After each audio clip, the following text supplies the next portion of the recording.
Wadau na wadakuzi, the Bahati's family situation is getting worse day by day. Na mbona nasema hivyo?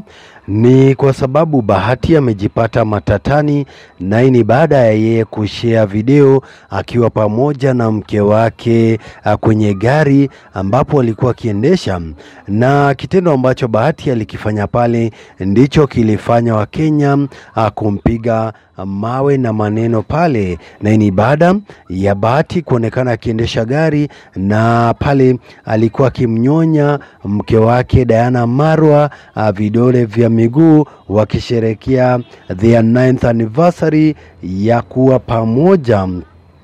Na kile ambacho kiliweza kuwakasirisha wengi ni kwamba Bahati anaonyesha picha mbaya kwa mavijana, kwa sababu ana promote reckless driving, kwa sababu hapa yuko kwenye highway na anamnyonya mke wake vidole. Kwa hivyo ni virahisi kupata accident pale. Na kabla tuweze kuangalia, acha tuangalie jinsi ambavyo Wakenya waliweza kushare comments pale. Na kuna huyu anaitwa Heisam alisema, wewe uko na ujinga sana. Sasa mkipata accident utaambia nini wazazi wa Diana Marwa? Brayo akasema, kwanza hizo ni news aje. Na huyu ni baada anaongelelea kwa sababu TV47 kuweza kushtumu kitendo cha Bahati. Kenyan Flavor akasema, lakini kuongea ukweli hakuna makosa hapa. Ufiasi akasema, ni kama mwenye TV47 ni ex fulani wako Bahati.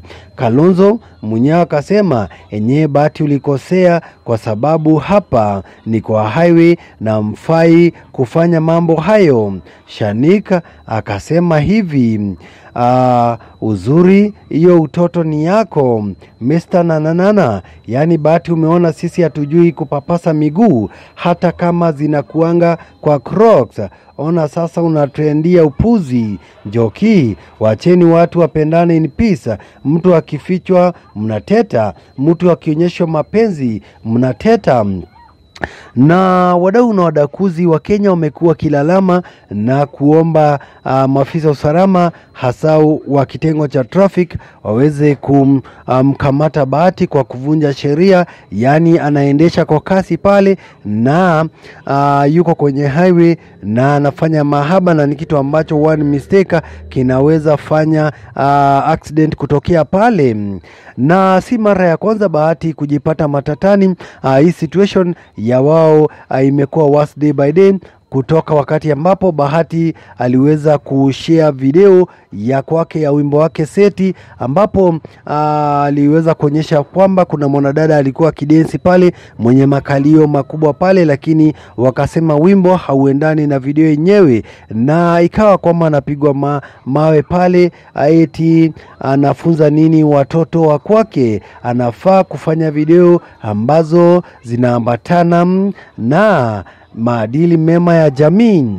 Na kupigwa mawe ya kuku stop pale, Bahati aliweza kushare post fulani ya the late Shalkido akiitisha kolabo pale, ambapo alisema kwamba walikuwa wamepanga na Shalkido kufanya kolabo, na akaweza kuiaga dunia pale, ambapo Wakenya waliweza kumpiga mawe na kumwambia kwamba mbona hujashare conversation, ukimwambia mtafanya kolabo unashare hii conversation, unataka kutrenda na jina la mkufi.